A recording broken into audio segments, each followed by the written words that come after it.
we finally got the ultimate proof that foreign nationals, foreign intelligence agencies, foreign operatives, foreign arms and ammunition, forein drones are all operating in India's northeast, especially in Manipur. Ladies and gentlemen, something alarming is happening which the rest of the Indian media is not talking about. There are 6 Ukrainians and 1 very dangerous American who have been arrested. Ladies and gentlemen, they are not just spies. They are dangerous foreign operatives. The National Investigative Agency has arrested 6 Ukrainian nationals and 1 American citizen for illegally entering Mizoram, India. The charges against them: terrorism, conspiring to carry out terrorist activities against India's national interest. Now, in particular, if you see these 5 to 6 people being taken in, one of them is extremely dangerous. Ladies and gentlemen, he is a major American private military operator. He works alongside, it is believed, American intelligence agencies. His specialty is in creating trouble on the ground. He has fought alongside American forces in Syria and is now in Mizoram and Manipur. Libya, now in India's northeast, Afghanistan and Iraq. So what is he doing in Mizoram? What is he doing in Mizoram?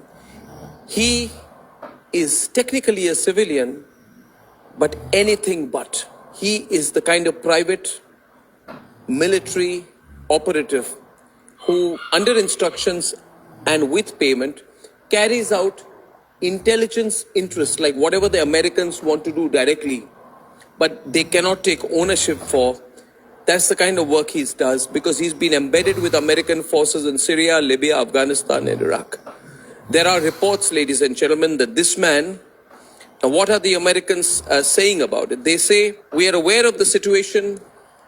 For privacy reasons, we cannot comment on cases involving US citizens, which means that the American government has recognized that the man arrested for trying to carry out terrorist activities is a citizen of America. There is no statement from the Ukrainian embassy so far. Who is this man, Matthew Van Dyke? Ladies and gentlemen, he's an American national with multi-role identity. He set up something called Sons of Liberty to train guerrilla forces, travel across Middle East conflict zones, fought against Gaddafi. In Syria, he was trained to civil war operations. He uses smuggling of technology, of drones, of arms and ammunition. He has footprints in Iraq. Think about it. This man was working in Mizoram and Manipur, and the allegation is, and it's being investigated, that he was smuggling in drones. Now, if drones have entered India through Guwahati, then someone brought them to Guwahati and then was taking them to Manipur and via Manipur and Mizoram to Myanmar, where there are terrorist groups operating. Some say cookie groups which are operating, who can use those drones to carry out drone attacks on India.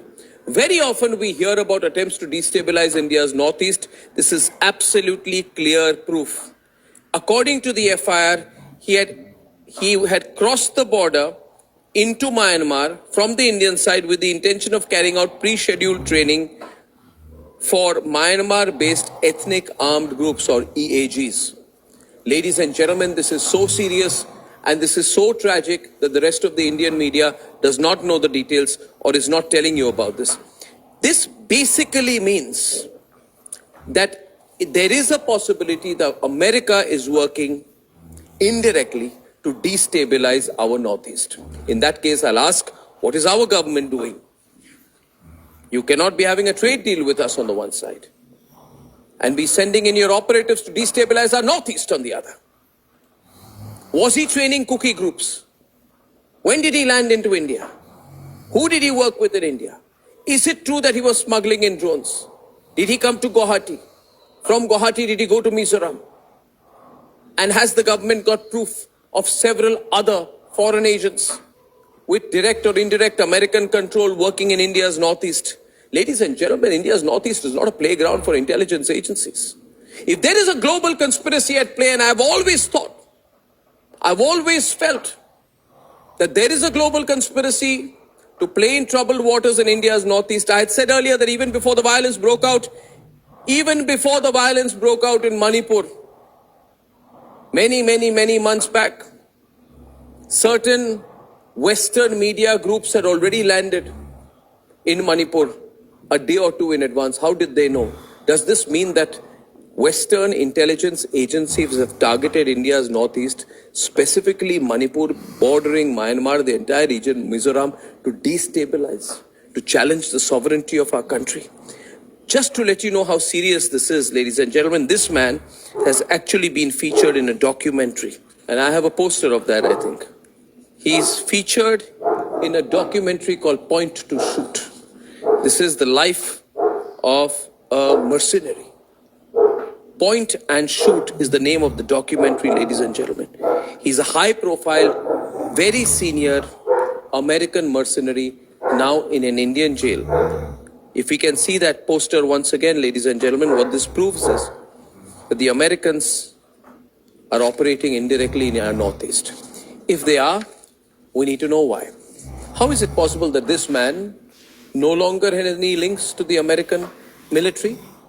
Is the American military aware that one of the people who plays alongside them, fights alongside them, is operating in India's Northeast?